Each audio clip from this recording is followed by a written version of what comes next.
जानती हो, हर व्यक्ति में कोई ना कोई टैलेंट अवश्य रहता है। आवश्यकता इस बात की रहती है कि हम अपने टैलेंट को तराशें, निखारें और आगे बढ़ें। इसी पर आधारित एक कहानी है, अपनी प्रतिभा को पहचानें। सुनिए यह प्रेरणादायी कहानी। गिद्धों का एक झुंड खाने की तलाश में भटक रहा था। उड़ते उड़ते वे टापू पे पहुंच गए। वो जगह उनके लिए स्वर्ग के समान थी। हर तरफ खाने के लिए मेंढक, मछलियां और समुद्री जीव मौजूद थे। इससे भी बड़ी बात ये थी कि वहां इन गिद्धों का शिकार करने वाला कोई जंगली जानवर नहीं था और वे बिना किसी भय के वहां रह सकते थे। युवा गिद्ध कुछ ज्यादा ही उत्साहित थे। उनमें से एक बोला, वाह, मजा आ गया। अब तो मैं यहाँ से कहीं नहीं जाऊंगा। यहाँ तो बिना किसी मेहनत के ही हम बैठे बैठे खाने को मिल रहा है। बाकी गिद्ध भी उसकी हाँ में हाँ मिलाकर खुशी से झूमने लगे। सबके दिन मौज मस्ती में बीत रहे थे, लेकिन झुंड का सबसे बूढ़ा गिद्ध इससे खुश नहीं था। एक दिन अपनी चिंता जाहिर करते हुए वो बोला, भाइयों, हम गिद्ध हैं। हमें हमारी ऊंची उड़ान और अचूक वार करने की ताकत के लिए जाना जाता है। जब हम यहाँ आए, यहाँ हर कोई आराम करने लगा है। ऊंची उड़ान तो दूर, ज्यादातर गिद्ध तो कई महीनों से उड़ तक नहीं पाए हैं। आसानी से मिलने वाले भोजन की वजह से अब हम सब शिकार करना ही भूल रहे हैं। ये हमारे भविष्य के लिए अच्छा नहीं है। मैंने फैसला किया है कि मैं इस टापू को छोड़कर वापस उन पुराने जंगलों में लौट जाऊंगा। अगर मेरे साथ कोई चलना चाहे तो चल सकता है। बूढ़े गिद्ध की बात सुनकर बाकी गिद्ध हंसने लगे। किसी ने उसे पागल कहा तो किसी ने उसे मूर्ख की उपाधि दी। बेचारा बूढ़ा गिद्ध अकेली ही वापस लौट गया। समय बीता। कुछ वर्षों बाद बूढ़े गिद्ध ने सोचा, न जाने अब कितने दिन जीवित रहूं। क्यों ना एक बार चलकर अपने पुराने साथियों से मिल आया करूं। लंबी यात्रा के बाद जब वो टापू पे पहुंचा तो वहां का दृश्य भयावह था। ज्यादातर गिद्ध मारे जा चुके थे और जो बचे थे वे बुरी तरह घायल थे। ये कैसे हो गया? बूढ़े गिद्ध ने पूछा। कराहते हुए एक घायल गिद्ध बोला, हमें क्षमा कीजिए, हमने आपकी बातों को गंभीरता से नहीं लिया और आपका मजाक उड़ाया। दरअसल आपके जाने के कुछ महीनों बाद एक बड़ी सी जहाज इस टापू पे आई और चीजों का चीलो चीतों का एक दल यहाँ छोड़ गई। चीतों ने पहले तो हम पर हमला नहीं किया, पर जैसे ही उन्हें पता चला कि हम सब ऊंचा नहीं उड़ सकते हैं, न ही अपने पंजों से हमला कर सकते हैं, तो उन्होंने हमें खाना शुरू कर दिया। अब हमारी आबादी खत्म होने की कगार पर है। बस हम जैसे कुछ घायल गिद्ध ही जिंदा बचे हैं। बूढ़ा गिद्ध उन्हें देखकर बस अफसोस कर सकता था। वो वापस जंगलों की तरफ उड़ चला। दोस्तों, अगर हम अपनी शक्ति का यूज़ नहीं करते तो धीरे धीरे हम उसे लूज़ कर देते हैं। फिर अगर हम अपने ब्रेन का यूज़ नहीं करते तो अपनी शार्पनेस घटती जाती है।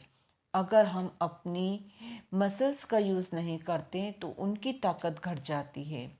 इस तरह हम अपनी स्किल्स को पॉलिश नहीं करते तो हमारी काम करने की इफ़िशियंसी, हमारी काम करने की प्रभावशीलता, कार्य क्षमता कम होती जाती है।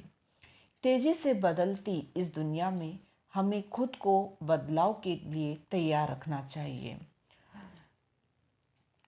पर बहुत बार हम अपनी करंट जॉब या बिजनेस में इतने कंफर्टेबल हो जाते हैं कि बदलाव के बारे में सोचते ही नहीं और अपने अंदर कोई नई स्किल ऐड नहीं करते, अपने नॉलेज बढ़ाने के लिए कोई किताब नहीं पढ़ते, कोई ट्रेनिंग प्रोग्राम नहीं अटेंड करते।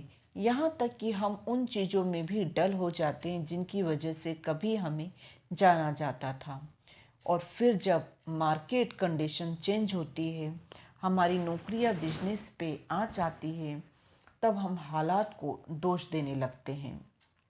ऐसा मत कीजिए। अपनी काबिलियत, अपनी ताकत को जिंदा रखिए, अपने कौशल, अपने हुनर को तराशिए, उस पर धूल मत जमने दीजिए। जब आप ऐसा करेंगे तो बड़ी से बड़ी मुसीबत आने पर भी आप ऊंची उड़ान भर पाएंगे। We active always. यदि चैनल को अभी तक सब्सक्राइब ना किया हो तो सब्सक्राइब करना ना भूलिए। सुनिए कहानी बंटवारा। पति की मृत्यु के बाद जमुनाबाई के दोनों बेटे भी कुछ ही दिनों के बाद अलग अलग हो गए। सवाल यह उठा कि आखिर माँ किसके पास रहेगी। छोटे बेटे राजन का लगाव माँ के प्रति ज़्यादा था, अतः उसने स्वयं इच्छा जाहिर की कि माँ उसके पास रहेगी। ठीक है भाई, तू माँ को अपने पास रख, किंतु माँ को जो पेंशन मिलेगी उसमें से आधा हक मेरा भी रहेगा, ये मत भूलना। प्रवीण ने अपनी बात पूरी भी नहीं की कि उसके पहले ही माँ ने उसे टोकते हुए कहा, देखो, पेंशन तो मैं तुम दोनों को नहीं दूंगी। मेरी तबीयत ठीक नहीं रहती है, इसलिए मेरी दवाई, दारू, इलाज पर जो भी खर्च होगा मैं स्वयं खर्च करूंगी। मैं किसी पे भार बनना नहीं चाहती। माँ का रूखा सा जवाब सुनकर बड़े बेटे प्रवीण को बहुत बुरा लगा। उधर छोटे बेटे राजन को कोई फर्क नहीं पड़ा। राजन ने खुशी खुशी माँ को अपने पास रखा, उसकी देखरेख की। उसकी नौकरी भी छोटी थी, आर्थिक स्थिति भी बहुत अच्छी नहीं थी, फिर भी उसने माँ की देखरेख में कभी कोई कसर नहीं छोड़ी। बड़ा भाई प्रवीण अधिकारी के पद पर आसीन था, किंतु फिर भी उसने बड़ा भैया के सामने हाथ नहीं फैलाए। माँ भी राजन के साथ बहुत खुश थी, किंतु तबीयत साथ नहीं दे रही थी। अल्सर की बीमारी के कारण खाना पीना सब छूट गया था। बहुत इलाज के बाद भी गंभीर बीमारी के कारण एक दिन वो चल बसी। क्रियाकर्म के बाद आगे के कार्यक्रम के लिए दोनों भाई पंडित जी के साथ चर्चा करने लगे।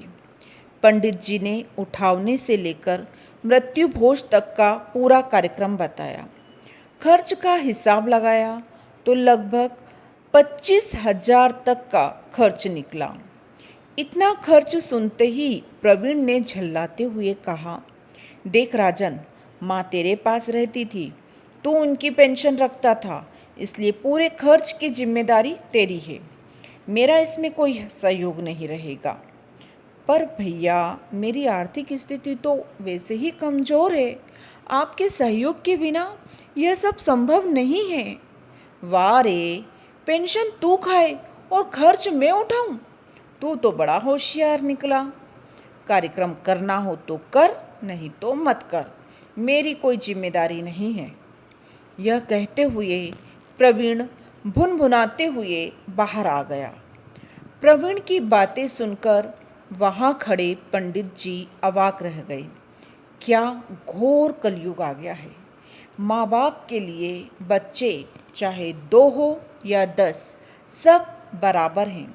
उनके पालन पोषण में वे कभी भी कोई भेदभाव नहीं करते।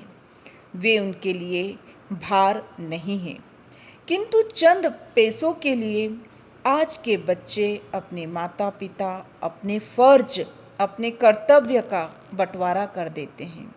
यह सोचते हुए पंडित जी चेहरे पर शिकन व चिंता का भाव लिए वहाँ से निकल आए।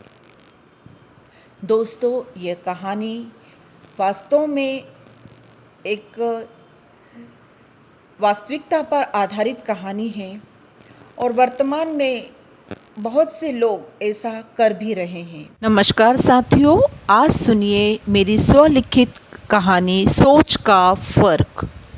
सुबह के काम से निपटकर कॉलोनी की महिलाएं पार्क में बैठकर गपशप लगा रही थी। इसी बीच शर्मा बहन जी चहकते हुए बोली, खुशखबरी है, मेरी जूही का रिश्ता पक्का हो गया है। एक ही लड़का है, सरकारी नौकरी है, उसके पिताजी के पास लंबी चौड़ी जमीन जायदाद है और कहीं किसी चीज़ की कोई कमी ही नहीं। राज करेगी मेरी बेटी। मैंने तो साफ कह दिया है, मेरी जूही को साड़ी पहनना, उसे संभालना नहीं आता। वो तो ससुराल में भी सूट ही पहनेगी। उन्होंने तुरंत हाँ कर दी। बड़े खुले विचार और उदार दिल के हैं लोग। बीच में ही बात काटती हुई बर्मा बहन जी बोली, चलो अब तो आपकी बहू रानी के लिए भी रास्ता साफ हो गया। अब तो वह भी सूट ही पहनेगी। वे तपाक से बोली, अरे नहीं बाबा, कतई नहीं। मुझे तो बहू साड़ी में ही अच्छी लगती है। साड़ी पहनना, सिर पर पल्लू रखना, यह सब जरूरी है। हमारे यही संस्कार है, यही तो संस्कृति है। और तभी तो लड़की और बहू नज़र आती है, वरना बहू और बेटी में फ़र्क ही क्या। शर्मा बहन जी की दो तरफा बातें सुनकर सभी महिलाएं स्तब्ध रह गई। कैसी दोहरी मानसिकता है, बहू और बेटी के लिए सोच में कितना फ़र्क। नमस्कार साथियों, सुनिए मेरी स्वलिखित कहानी जिम्मेदारी। टीवी पर न्यूज़ चल रही है कि कोरोना वायरस के कारण पूरे देश में लॉकडाउन कर दिया है। यह खबर जानते ही ऑफिस से बॉस का फ़ोन आया, मैडम अभी लॉकडाउन कर दिया है, इसलिए घर पर ही ऑनलाइन रहकर काम करना होगा, सभी काम अपडेट रखना। जी सर, यह कहते हुए शुभी ने फ़ोन रख दिया। लॉकडाउन और कोरोना के कारण मेहरी ने भी काम पर आना बंद कर दिया। अब तो काम और अधिक बढ़ गया। सभी सदस्यों के घर में रहने से काम का शेड्यूल और बिगड़ गया। जहां जो काम 11 बजे ख़त्म हो जाता था, अब वही काम ख़त्म करते करते उसे 2 बज जाते। जैसे ही घर के काम से निपटती, वैसे ही ऑफिस का काम लेकर बैठ जाती। ऑफिस के काम से फ्री होकर घर के काम में लग जाती। शुभी होमवर्क और वर्क फ्रॉम होम के बीच बुरी तरह फंसी जा रही थी, बुरी तरह पिसी जा रही थी।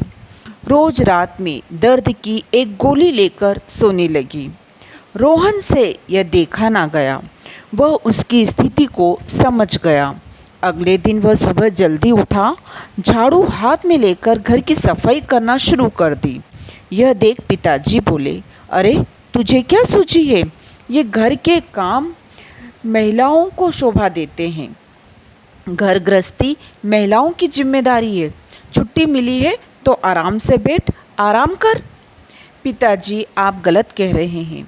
घर गृहस्थी पति पत्नी दोनों की जिम्मेदारी है।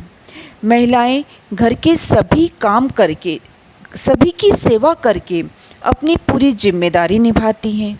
और तो और कुछ महिलाएं तो नौकरी चाकरी करके परिवार को आर्थिक सहयोग भी करती हैं।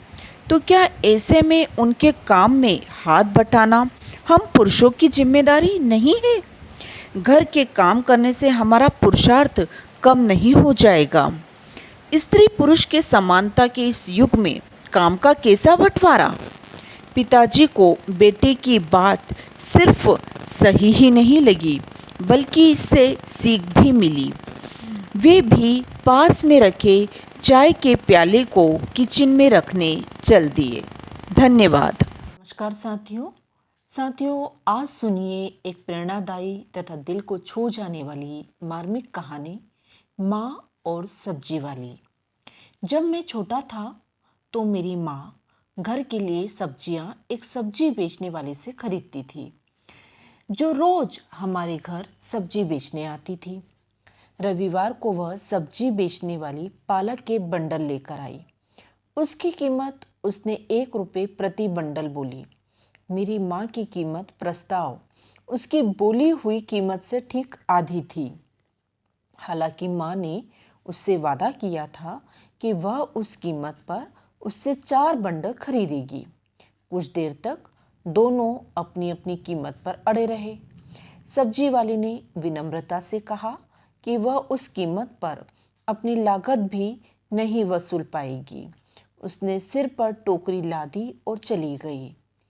4 कदम आगे बढ़ने के बाद सब्जी वाली पीछे मुड़ी और चिल्लाकर बोली, चलिए इसे 75 पैसे बंडल का तय कर देते हैं। मेरी माँ ने ना में अपना सिर हिलाया और अपना मूल प्रस्ताव 50 पैसे बंडल पर अटकी रही। सब्जी वाली चली गई।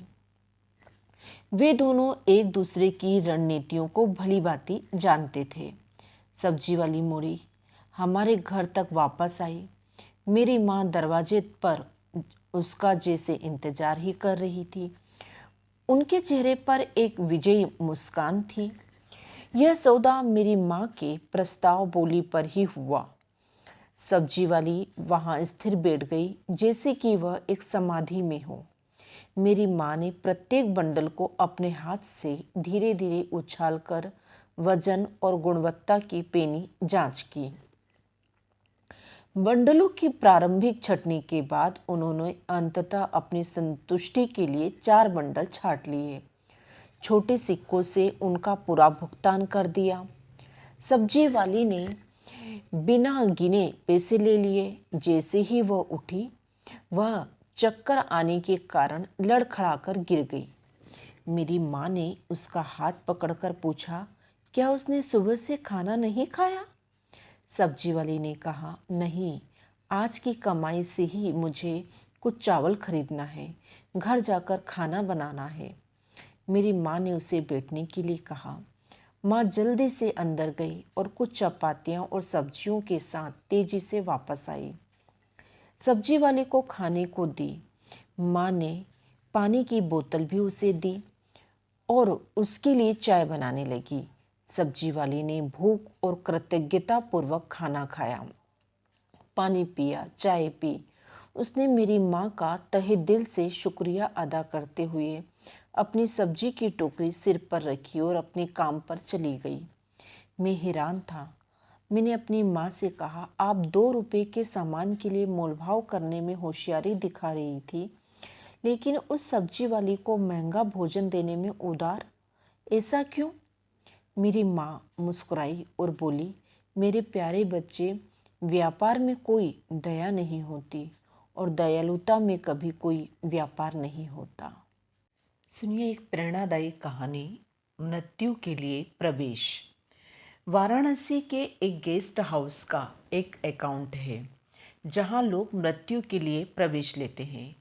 इसे काशी लाभ मुक्ति भवन कहा जाता है। एक हिंदू मान्यता के अनुसार यदि कोई काशी में अपना अंतिम सांस लेता है तो उसे काशी लाभ, जो वास्तव में मोक्ष या मुक्ति है, प्राप्त होता है। इस गेस्ट हाउस के बारे में दिलचस्प तथ्य यह है कि इसमें रहने और मरने के लिए केवल 2 सप्ताह की अनुमति है। इसीलिए इसमें प्रवेश से पहले किसी को अपनी मृत्यु के बारे में वास्तव में निश्चित होना चाहिए। यदि कोई व्यक्ति 2 सप्ताह के बाद भी जीवित रहता है तो उसे ये गेस्ट हाउस छोड़ना होता है। उत्सुकतावश मैंने वाराणसी जाने का फैसला किया, यह समझने के लिए कि उन लोगों ने क्या सीखा जिन्होंने न केवल मृत्यु को एक वास्तविकता के रूप में स्वीकार किया, बल्कि एक निश्चित समय के साथ अपनी मृत्यु का अनुमान भी लगा लिया हो। मैंने गेस्ट हाउस में 2 सप्ताह बिताए, प्रवेश करने वाले लोगों का साक्षात्कार लिया। उनके जीवन के सबक वास्तव में विचार उत्तेजक थे। उसी माहौल में मेरी मुलाकात श्री भैरवनाथ शुक्ला से हुई, जो पिछले 44 वर्षों से मुक्ति भवन के प्रबंधक थे। इतने सालों में उन्होंने वहां काम करते हुए 12,000 से ज़्यादा मौत देखी थी। मैंने उनसे पूछा, शुक्ला जी, आपने जीवन और मृत्यु दोनों को इतने करीब से देखा है। मैं जानने के लिए उत्सुक हूँ कि आपके अनुभव क्या रहे। शुक्ला जी ने इस संबंध में मेरे साथ जीवन के 12 सबक साझा किए, लेकिन इस श्रृंखला में एक सबक जिससे शुक्ला जी बहुत प्रभावित थे, जो मुझे भी अंदर तक छू गया, वह जीवन का पाठ है। जाने से पहले सभी विवादों को मिटा दें। उन्होंने मुझे इसके पीछे की एक कहानी सुनाई। उस समय के एक संस्कृत के विद्वान थे जिनका नाम राम सागर मिश्रा था। मिश्रा जी 6 भाइयों में सबसे बड़े थे। एक समय था जब उनके छोटे भाई के साथ उनके सबसे करीबी संबंध थे। बरसों पहले एक तर्क ने मिश्रा जी और उनके सबसे छोटे भाई के बीच कटुता को जन्म दिया। इसके चलते उनके बीच एक दीवार बन गई। अंततः उनके घर का विभाजन हो गया। अपने अंतिम वर्षों में मिश्रा जी ने इस गेस्ट हाउस में प्रवेश किया। उन्होंने मिश्रा जी ने को कमरा नंबर 3 आरक्षित करने के लिए कहा, क्योंकि उन्हें यकीन था कि उनके आने के 16वें दिन ही उनकी मृत्यु हो जाएगी। 14वें दिन मिश्रा जी ने 40 साल के अपने बिछड़े भाई को देखने की इच्छा जताई। उन्होंने कहा, यह कड़वाहट मेरे दिल को भारी कर रही है। मैं जाने से पहले हर मनमुटाव को सुलझाना चाहता हूँ। 16वें दिन एक पत्र उनके भाई को भेजा गया। जल्द ही उनके सबसे छोटा भाई उनसे मिलने आ गया। मिश्रा जी ने उनका हाथ पकड़कर घर को बांटने वाली दीवार गिराने को कहा।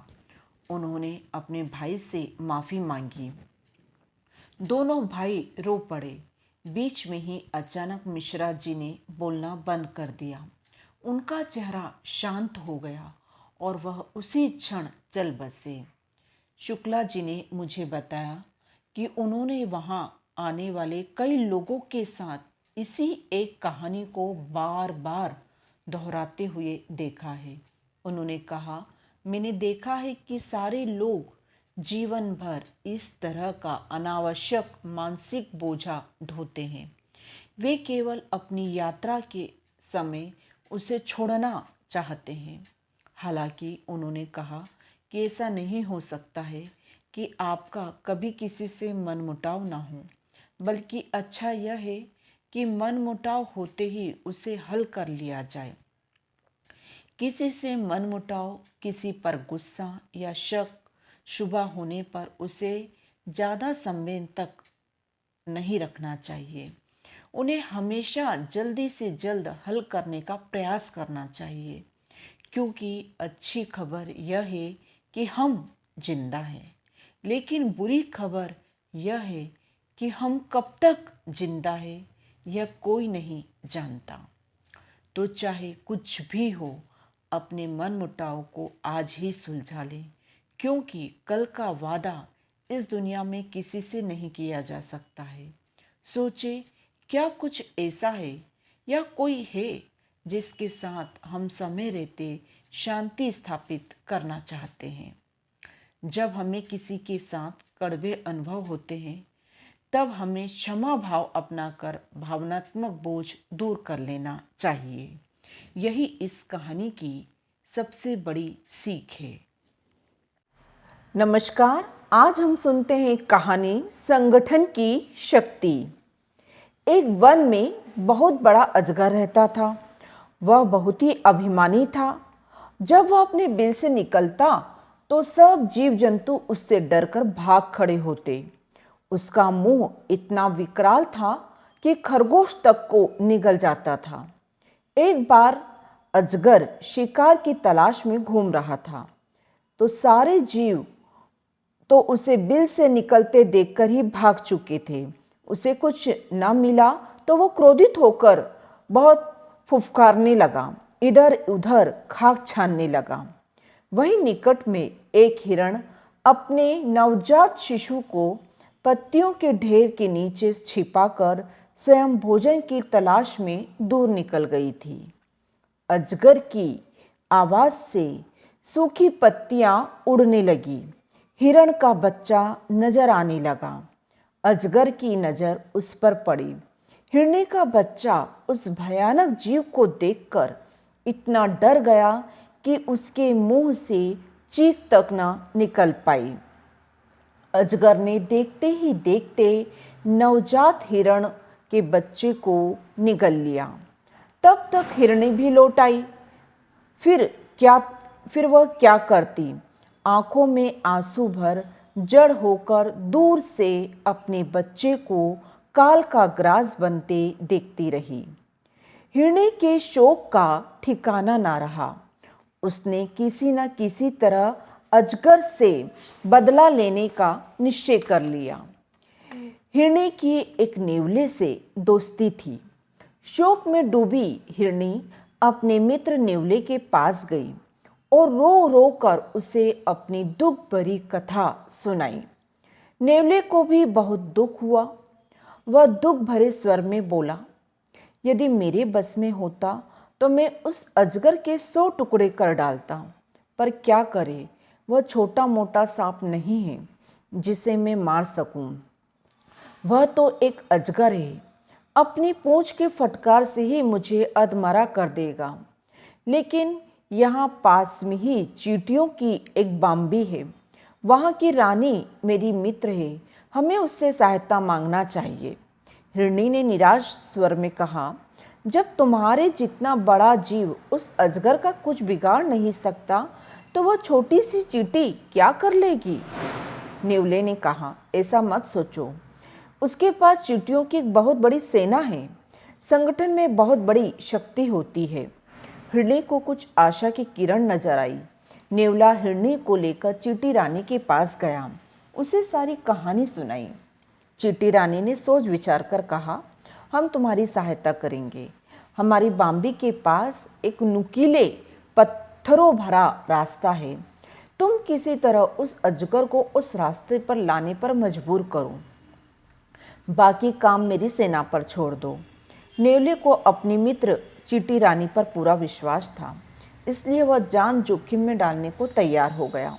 दूसरे दिन नेवला जाकर सांप के बिल के पास अपनी बोली लगाने लगा। अपनी शत्रु की बोली सुनते ही अजगर क्रोध में भरकर अपने बिल से बाहर आया। नेवला उसी संकरे रास्ते वाली दिशा में दौड़ा। अजगर ने पीछा किया। अजगर रुकता तो नेवला मुड़कर फुफकारता और अजगर को गुस्सा दिलाकर फिर पीछा करने पर मजबूर करता। इसी प्रकार नेवले ने उसे सकरीले रास्ते से गुजरने पर मजबूर कर दिया। नुकीले पत्थरों से उसका शरीर छिलने लगा। जब तक अजगर उस रास्ते से बाहर आया तब तक उसका काफी शरीर छिल गया था। जगह जगह से खून टपक रहा था। उसी समय चींटियों की सेना ने उस पर हमला कर दिया। चींटियां उसके शरीर पर चढ़कर छिले हुए स्थानों के नंगे मांस को काटने लगी। अजगर तड़प उठा। उसका शरीर पटकने लगा, जिससे और मांस छिलने लगा। चींटियों को आक्रमण के लिए नए नए स्थान मिलने लगे। अजगर चींटियों का क्या बिगाड़ता? वे हजारों की गिनती में उस पर टूट रही थी। कुछ ही देर में क्रूर अजगर ने तड़प तड़प कर दम तोड़ दिया। इस कहानी से ये सीख मिलती है कि संगठित शक्ति बड़ों बड़ों को धूल चटा देती है, अर्थात संगठन में ही शक्ति होती है। इसलिए हमेशा एकजुट होकर रहना चाहिए और एकजुट होकर हमें अपनी मांग को मनवाना चाहिए। साथियों, एक कहानी सुनिए जो बहुत ही अधिक प्रेरणादायक है। कहानी का शीर्षक है गधा गधा ही रहता है। एक समय की बात है, किसी गांव में एक गरीब धोबी रहता था, जिसके पास एक गधा था जो दिन प्रतिदिन कमजोर होता जा रहा था। धोबी के काफ़ी प्रयासों के बाद भी वह गधे को उसके खाने लायक भोजन नहीं दे पाता था। एक दिन धोबी को मरे हुए बाघ की खाल मिली।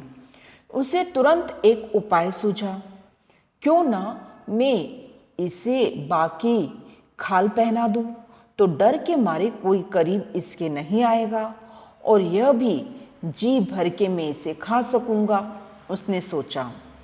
उस दिन से गधा खुशी खुशी पास के खेतों में चरता, जहां से किसान पहले उसे भगा दिया करते थे। एक दिन एक मादा गधा पास में घास चर रही थी। बाग की खाल में छुपे हुए गधे ने जब उसका रेंकना सुना तो उसने भी उत्सुकता से उत्तर दिया और रेंकना शुरू कर दिया। तुरंत ही किसानों ने उसकी चालाकी भांप ली और उसे मार गिराया। बेचारे गधे ने अपनी मूर्खता की कीमत चुकाई। साथियों, इस कहानी से ये प्रेरणा मिलती है कि कभी कभी चुप रहने में ही भलाई होती है। सुनिए एक प्रेरणादायी कहानी। शीर्षक है सांप और मेंढक। एक गहरे कुएं में मेंढकों का राजा गंगादत्त रहता था। उसके साथ ही वह परिवारजन भी उसी कुएं में रहते थे। उसके कुछ संबंधियों की कुदृष्टि गंगादत्त की राजगद्दी पर थी। वे उसके लिए नित नई समस्याएं खड़ी करते रहते थे। गंगादत्त के राज्य की शांति भंग करके वहां अराजकता फैलाने के उद्देश्य से उन संबंधियों ने गंगादत्त के एक मंत्री के साथ मिलकर योजना बनाई। शीघ्र ही राज्य में विद्रोह फैल गया, लेकिन गंगादत्त ने किसी प्रकार विद्रोह का दमन कर दिया। लेकिन सारे घटनाक्रम से वह बेहद खफा था। उसने विद्रोहियों को ऐसा सबक सिखाने की कसम खाई कि वे जीवन भर याद रखें। एक दिन कुएं की मुंडेर से नीचे लटकती लोहे की जंजीर पकड़कर गंगादत्त कुएं से बाहर आया और बढ़ चला भयंकर काले सांप के बिल की ओर। उस सांप को वह पहले भी वहां देख चुका था। दरअसल गंगादत्त के दिमाग में एक खतरनाक योजना थी, जिसे वह उस सांप के सहयोग से पूरा करना चाहता था। अपने को सुरक्षित दूरी पर रखते हुए गंगादत्त ने सांप के बिल के बाहर आवाज लगाई। सांप को मेंढक का स्वर सुनकर बहुत आश्चर्य हुआ। वह अपने बिल से बाहर आ गया। मैं तुमसे मित्रता करना चाहता हूँ, गंगादत्त बोला। लेकिन हम तो जन्मजात शत्रु हैं, सांप बोला। गंगादत्त बोला, मैं इसे संभव कर दिखाऊंगा। मेरे पास एक योजना है, हम दोनों मित्र हो सकते हैं। फिर उसने सांप को अपनी योजना से अवगत कराया और कहा कि वह अपने विद्रोही संबंधियों को सबक सिखाना चाहता है। उसने यह भी कहा कि वह उन्हें सजा देना चाहता है, इसलिए उसे बुलाने आया है ताकि वह उसके साथ चलकर उन्हें मार दे। क्या वह कुआं सूखा है? सांप ने पूछा। नहीं, बहुत ज्यादा पानी है, गंगादत्त ने कहा। लेकिन तुम्हें चिंता करने की कोई जरूरत नहीं। पानी की सतह से ऊपर एक बड़ा छेद है। तुम मेरे संबंधी मेंढकों को खाकर वहां विश्राम कर सकते हो। तब ठीक है, चलो, चलकर तुम्हारे दुष्ट संबंधियों को मजा चखा ही देता हूं। जोरदार फुंफकार कर सांप बोला। गंगादत्त सांप को कुएं के निकट ले जाकर बोला, इसमें रहते हैं मेरे संबंधी, तुम उन सबको मार डालो, लेकिन मेरे परिवारजनों पर कोई आंच न आए, इसका जरूर ध्यान रखना। ठीक है, कहता हुआ सांप कुएं में प्रवेश कर गया। पीछे पीछे गंगादत्त भी था। सांप ने वहां पहुंचकर एक एक कर उन मेंढक को सफाया करना शुरू कर दिया, जिनकी ओर गंगादत्त इशारा करता जाता था। जल्दी ही सांप गंगादत्त के सभी दुश्मनों को चट कर गया। सांप बोला, गंगादत्त, मैं तुम्हारे सभी विद्रोहियों को मारकर खा चुका हूं। अब मेरे पास तुम और तुम्हारे परिवारजनों के अलावा खाने को कुछ भी नहीं बचा। अब गंगादत्त को अपनी गलती का एहसास होने लगा। उसने अपनी जाति के दुश्मनों के सफाई के लिए पूरी जाति के दुश्मन सांप से संधि तो कर ली थी। गंगा दत्त को मौत सामने स्पष्ट दिखाई देने लगी, लेकिन उसने जैसे तैसे साहस बटोर कर कहा, तुम चिंता मत करो सांप भाई, मैं दूसरे कुआं और तालाब में रहने वाले मेंढकों को राजी कर लूँगा कि वे यहाँ आकर रहे। जब वे यहाँ आ जाए तो तुम आराम से बैठकर उन्हें खा लेना। सांप बोला, ठीक है, जाओ जल्दी से उन्हें बुलाकर ले आओ, मुझे बहुत भूख लगी है।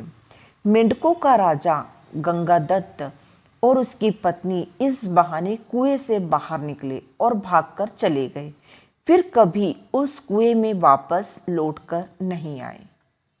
इस कहानी से ये सीख मिलती है कि अपनी मदद के लिए शत्रुओं पर कभी भी विश्वास न करो। अपनी मदद करने के लिए शत्रु से कभी याचना मत करो कि वो आपकी मदद करेगा। आइए सुनते हैं कहानी झूठी शान का फल। एक जंगल में पहाड़ की चोटी पर एक किला बना हुआ था। किले के एक कोने के साथ बाहर की ओर एक ऊंचा विशाल देवदार का पेड़ था। किले में उस राज्य की सेना की एक टुकड़ी तैनात थी। देवदार के पेड़ पर एक उल्लू रहता था। वह भोजन की तलाश में नीचे घाटी में फैले चरागाहों में आता। चरागाहों की लंबी घास और झाड़ियों में कई छोटे बड़े जीव और कीट पतंग मिलते, जिन्हें उल्लू अपना भोजन बनाता। निकट ही एक बड़ी झील थी जिसमें हंसों का निवास था। उल्लू पेड़ पर बैठा झील को निहारा करता। उसे हंसों का तैरना उड़ना बहुत ही अच्छा लगता था। वह सोचा करता था कि कितना शानदार पक्षी है हंस, एकदम दूध जैसा और प्यारा सा शरीर, सुराहीदार गर्दन, सुंदर मुख, उसकी बड़ी बड़ी आंखें। उसकी बड़ी इच्छा होती कि किसी हंस से उसकी दोस्ती हो जाए। एक दिन उल्लू पानी पीने के बहाने झील के किनारे उगी झाड़ी पर उतरा। निकट ही एक बहुत ही शालीन और सौम्य हंस पानी में तैर रहा था। हंस तैरता हुआ झाड़ी के निकट आया। उल्लू ने बात करने का बहाना ढूंढा। हंस जी, आपकी आज्ञा हो तो पानी पी लूं? बड़ी प्यास लगी है। हंस ने चौंक कर उसे देखा और बोला, मित्र, पानी प्रकृति द्वारा दिया गया सबसे अनमोल वरदान है, इस पर किसी का कोई अधिकार नहीं। उल्लू ने पानी पिया, फिर सिर हिलाया जैसे उसे निराशा हुई हो। हंस ने पूछा, मित्र, आप असंतुष्ट नजर आते हो, क्या प्यास नहीं बुझी? उल्लू ने कहा, हे हंस, पानी की प्यास तो बुझ गई, पर आपकी बातों से मुझे ऐसा लगा कि आप नीति और ज्ञान के सागर हैं। मुझ में आपकी प्यास जग गई है, वह कैसे बुझेगी? हंस मुस्कुराया, मित्र, आप कभी भी यहाँ आ सकते हो, हम बातें करेंगे। इस प्रकार मैं जो जानता हूँ वह आपका हो जाएगा और मैं भी आपसे कुछ सीखूंगा। इसके पश्चात हंस और उल्लू रोज मिलने लगे। एक दिन हंस ने उल्लू को बता दिया कि वह वास्तव में हंसों का राजा हंसराज है। उसका अपना असली परिचय देने के बाद हंस अपने मित्र उल्लू को अपने घर ले गया।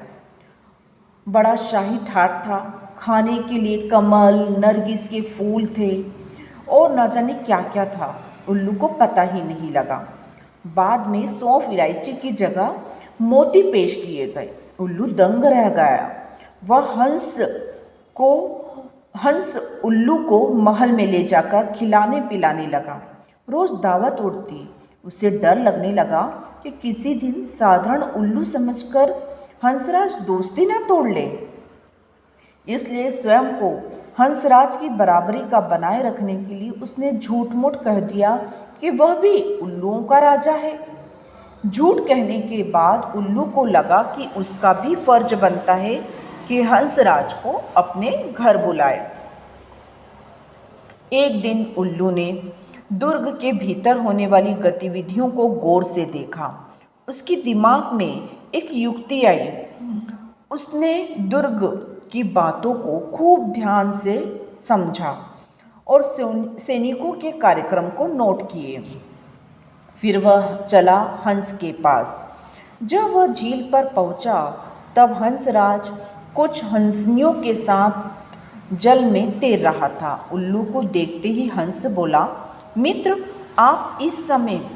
उल्लू ने उत्तर दिया, हाँ मित्र, मैं आपको आज अपना घर दिखाने और अपना मेहमान बनाने के लिए ले जाने आया हूँ। मैं कई बार आपका मेहमान बना हूँ, मुझे भी आप सेवा का अवसर दें। हंस ने टालना चाहा, मित्र इतनी जल्दी क्या है? उल्लू ने कहा, आज तो आपको मेरे घर चलना ही पड़ेगा। हंस को उल्लू के साथ जाना ही पड़ा। पहाड़ की चोटी पर बने किले की ओर इशारा कर उल्लू उड़ते उड़ते बोला, वह मेरा किला है। हंस बड़ा प्रभावित हुआ। वे दोनों जब उल्लू के आवास वाले पेड़ पर उतरे तो किले के सैनिकों की परेड शुरू होने वाली थी। दो सैनिक बुर्ज पर बिगुल बजाने लगे। उल्लू दुर्ग के सैनिकों के रोज के कार्यक्रम को याद कर चुका था, इसलिए ठीक समय पर हंसराज को ले आया था। उल्लू बोला, देखो मित्र, आपके स्वागत में मेरे सैनिक बिगुल बजा रहे हैं। इसके बाद मेरी सेना परेड सलामी देकर आपका सम्मान करेगी। रोज की तरह ही परेड हुई। झंडे को सलामी दी गई। हंस समझा सचमुच उसी के लिए सब हो रहा है।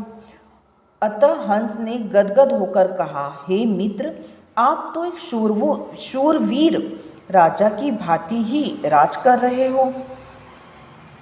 उल्लू ने हंसराज पर रोब डाला, मैंने अपने सैनिकों को आदेश दिया है, जब तक मेरे परम मित्र हंस मेरे अतिथि हैं तब तक इसी प्रकार रोज बिगुल बजे, सैनिकों की परेड निकले। उल्लू को पता था कि सैनिकों का यह रोज का काम है, सैनिक नियम है। हंस को उल्लू ने फल, अखरोट और भी कुछ फूल दिए। उनको वह पहले ही जमा कर चुका था।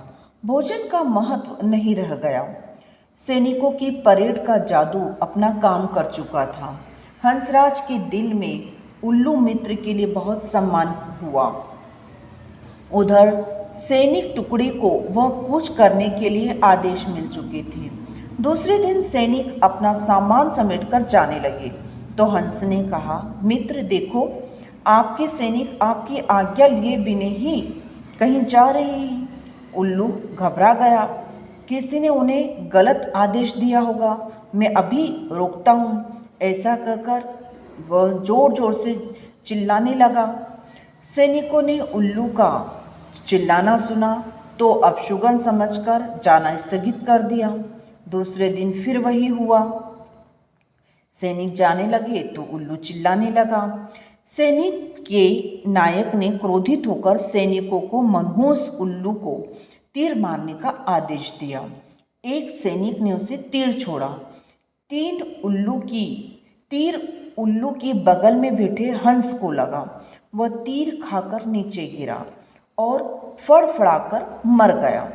उल्लू उसकी लाश के पास बहुत दुखी होकर विलाप करने लगा, हाय, मैंने अपनी झूठी शान के चक्कर में अपने परम मित्र को खो दिया, धिक्कार है मुझे। उल्लू को आसपास की खबर से बेसुध होकर रोते देखकर एक सियार उस पर झपटा और उसका काम तमाम कर दिया। साथियों, इस कहानी से सीख मिलती है कि झूठी शान बहुत ही महंगी पड़ती है, इसलिए कभी भी झूठी शान के चक्कर में मत पड़ो। अपनी वास्तविक स्थिति ही लोगों के सामने रखो। सुनिए एक प्रेरणादायी कहानी, मूर्ख बातूनी कछुआ। एक तालाब में एक कछुआ रहता था। उसी तालाब में दो हंस तैरने के लिए उतरे। हंस बहुत हंसमुख और मिलनसार थे। कछुए और हंस में दोस्ती होती गई। हंसों को कछुए का धीमे धीमे चलना और उनका भोलापन बहुत अच्छा लगा। हंस बहुत ज्ञानी भी थे।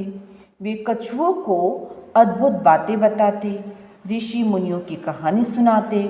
हंस तो दूर दूर तक घूमकर आते थे, इसलिए दूसरी जगह की अनोखी बातें कछुए को बताते। कछुआ भी बड़े मंत्रमुग्ध होकर उनकी बातें सुनता। बाकी तो सब ठीक था, पर कछुए को बीच में टोका टोकी करने की बहुत आदत थी। अपने सज्जन स्वभाव के कारण हंस उसकी इस आदत से परेशान था, फिर भी वह बुरा नहीं मानता था। उन तीनों की घनिष्ठता बढ़ती गई, दिन गुजरते गए। एक बार बड़े जोर का सूखा पड़ा। बरसात के मौसम में भी एक बूंद पानी नहीं बरसा। उस तालाब का पानी सूखने लगा, प्राणी मरने लगे। मछलियां तो तड़प तड़प कर मर गई। तालाब का पानी तेजी से सूखने लगा। एक समय ऐसा भी आया कि तालाब में खाली कीचड़ रह गया। कछुआ बड़े संकट में पड़ गया। जीवन मरण का प्रश्न खड़ा हो गया। वहीं पड़ा रहता तो कछुए का अंत निश्चित था। हंस अपने मित्र पर आए संकट को दूर करने का उपाय सोचने लगा। वे अपने मित्र कछुए को सांत्वना देने का प्रयत्न करते रहे, हिम्मत न हारने की सलाह दी। हंस केवल झूठा दिलासा नहीं दे रहे थे, वे दूर दूर तक उड़कर समस्या का हल ढूंढते रहे। एक दिन लौटकर हंसों ने कहा, मित्रों, यहाँ से 50 कोस दूर एक झील है, उसमें काफ़ी पानी है, तुम वहाँ मज़े से रहोगे।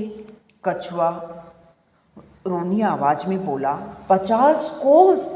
इतनी दूर जाने की मुझ में हिम्मत नहीं, मैं तो मर जाऊंगा। कछुए की बात ठीक थी। हंसों ने अकल लड़ाई, एक तरीका सोचा। वे एक लकड़ी उठा लाए और बोले, मित्र, हम दोनों अपनी चोंच में इस लकड़ी के सिरे को पकड़कर एक साथ उड़ेंगे। तुम इस लकड़ी को बीच में से मुंह से थामे रहना। इस प्रकार हम उस झील तक पहुंचा देंगे। उसके बाद तुम्हें कोई चिंता नहीं रहेगी। उन्होंने चेतावनी दी, पर याद रखना, उड़ान के दौरान अपना मुंह मत खोलना, वरना गिर पड़ोगे। कछुए ने हामी भर ली। बस लकड़ी पकड़कर हंस उड़ चले। उनके बीच में लकड़ी मुंह में दाबे कछुआ। वे कस्बे के ऊपर उड़ रहे थे कि नीचे खड़े लोगों ने आकाश में एक नज़ारा देखा। सब एक दूसरे को ऊपर आकाश का दृश्य दिखाने लगे। लोग दौड़ दौड़कर अपने छज्जों पर निकल आए। कुछ अपने मकानों की छत की ओर दौड़े। बच्चे, बूढ़े, औरतें, जवान सब ऊपर देखने लगे। खूब शोर मचा।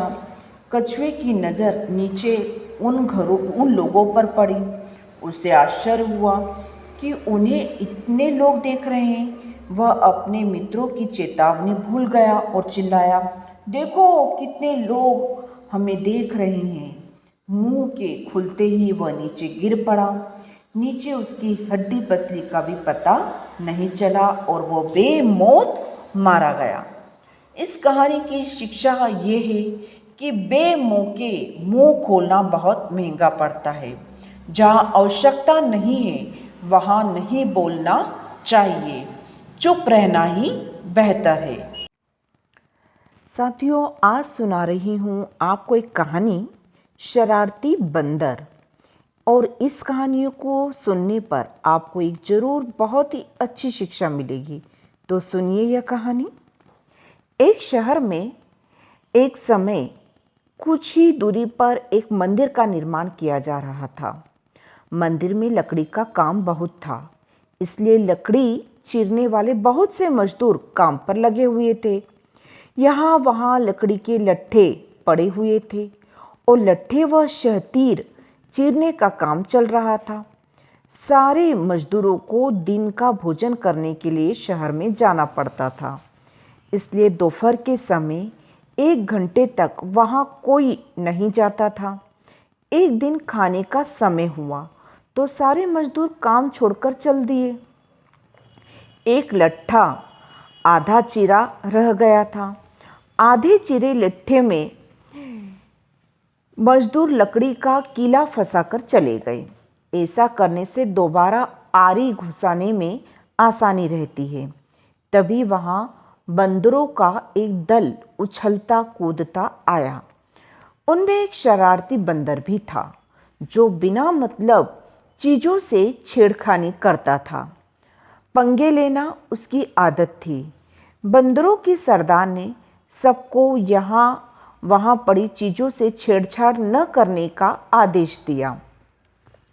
सारे बंदर पेड़ों की ओर चल दिए, पर वह शैतान बंदर सबकी नज़रें बचाकर पीछे रह गया और लगा अड़ंगेबाजी करने। उसकी नज़र लट्ठे पर पड़ी, बस उसी पर पिल गया। बीच में अड़ाए गए कीले को देखने लगा। फिर उसने पास पड़ी आरी को देखा। उसे उठाकर लकड़ी पर रगड़ने लगा।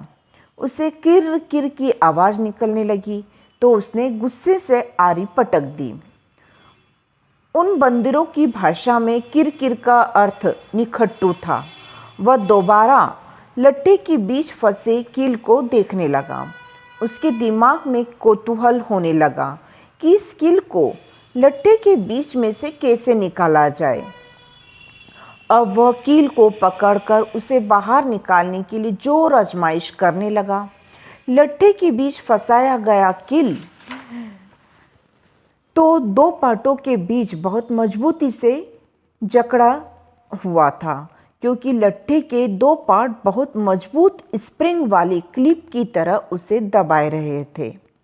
बंदर खूब जोर लगाकर उसे हिलाने की कोशिश करने लगा।